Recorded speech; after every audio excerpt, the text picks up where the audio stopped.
Hello friends. वैसे तो भारत में 6.5 लाख से भी अत्यधिक की संख्या में गांव हैं, परंतु भारत में एक गांव ऐसा भी है जो अपने अनूठे कार्य के लिए, एक विशिष्ट कार्य के लिए देश में ही नहीं अपितु पूरे विश्व में चर्चा का विषय बना हुआ है। जी हाँ, मैं बात कर रहा हूँ पीपलांत्री की।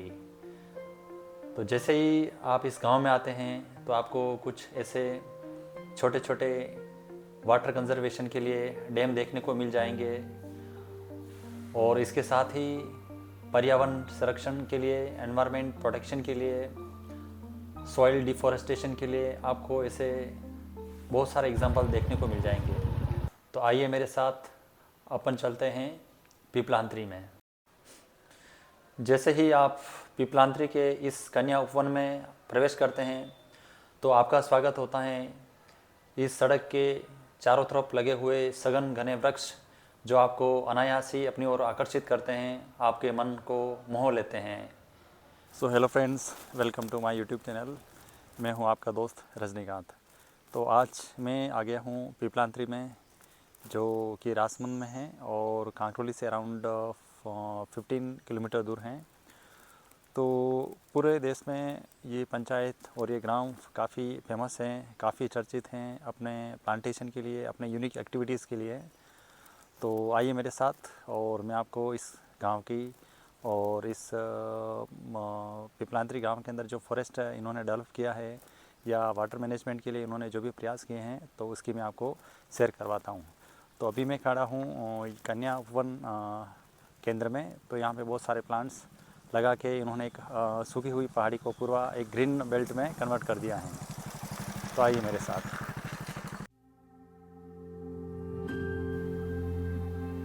ये अभी आप ये इतने सारे वन्य जीव आप देख रहे हैं, इतने सारे प्लांट्स आप देख रहे हैं, जहाँ भी आप नज़र घुमाओ चारों तरफ आपको ये हरे भरे बड़े बड़े प्लांट्स देखने को मिल जाएंगे।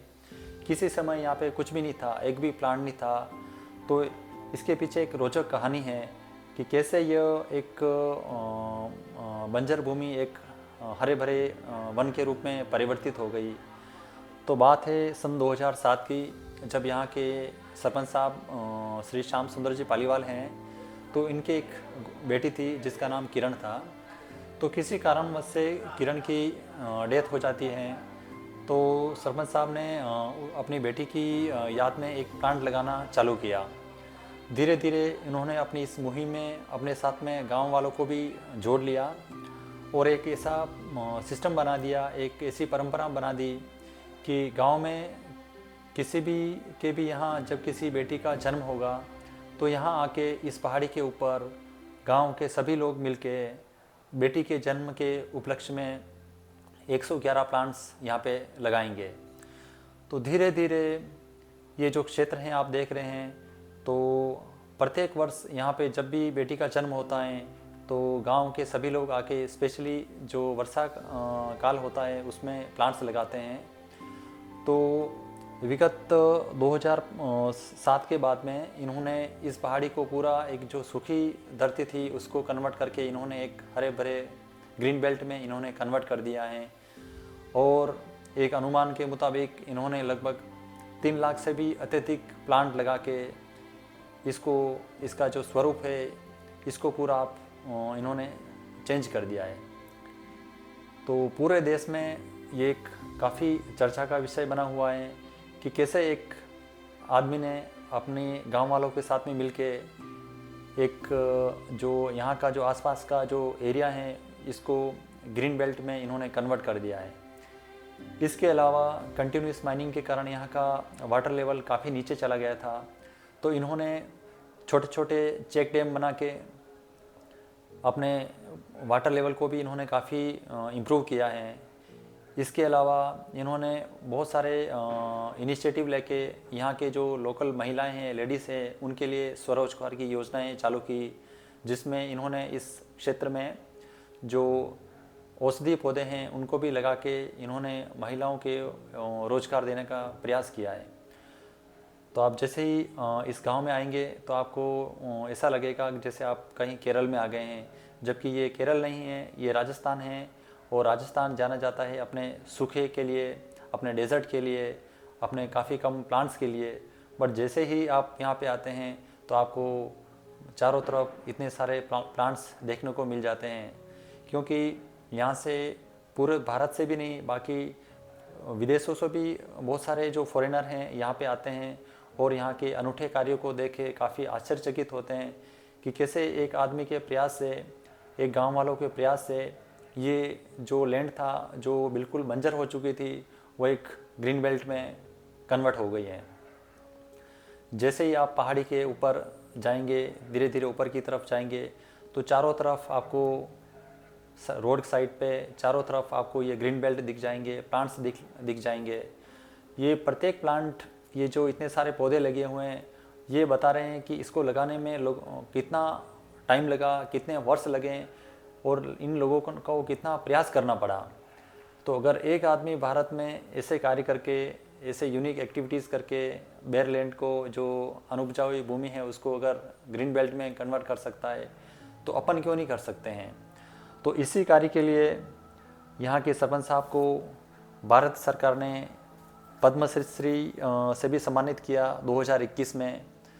और यहाँ के जो सरपंच साहब हैं उनको केबीसी में भी इनवाइट किया और अपनी बात रखने के लिए। तो ये चीज़ें इस गांव को एक यूनिक बनाती हैं और काफ़ी अच्छा लगता है यहाँ पे आके। और इस जंगल के अंदर कुछ कॉटेज भी बने हुए हैं। जब आप यहाँ पे आते हैं और रुकना चाहते हैं तो यहाँ बुकिंग करके अंदर रुक सकते हैं और आपको खाने पीने की सब कुछ व्यवस्था देखने को मिलेगी। जैसे ही आप पहाड़ी में ऊपर की ओर बढ़ेंगे तब आपको पता चलेगा कि यहाँ पे इन लोगों ने कितने सारे प्लांट यहाँ पे लगाए हैं। क्योंकि ये कोई 2-4 प्लांट नहीं है जिससे ये हरा भरा हो गया है। यहाँ पे तकरीबन 3 लाख से भी अत्यधिक प्लांट इन गांव वालों ने मिलके लगाए हैं। तभी आप ये देख सकते हैं पीछे ये पूरी जो पहाड़ी हैं आज ये पूरी हरी भरी हो गई हैं और इतने सारे प्लांट्स खिलखिलाते हुए, और यहाँ पे एक जैव विविधता का एक अनुपम उदाहरण प्रस्तुत करते हुए। और ये प्लांट्स तैयार होते हैं यहाँ ऊपर ही स्थित एक नर्सरी में, जहाँ पे ये लोग बहुत सारे प्लांट पौधे तैयार करते हैं और अनुकूल वातावरण देख के ये लोग यहाँ पे खाली भूमि में लगा देते हैं। अब आप रोड के साइड में भी बहुत सारे छोटे छोटे पौधे को आप देख पाएंगे। ये अभी कुछ दिनों पहले ही लगाए हैं।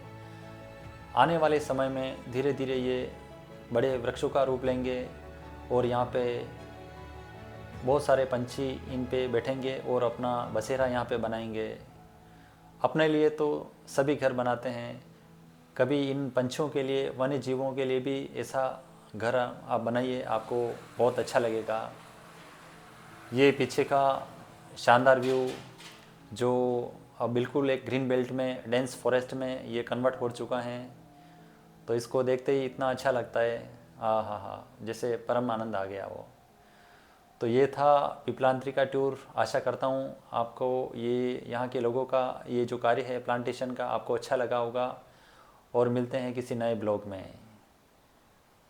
तब तक जय सिया राम।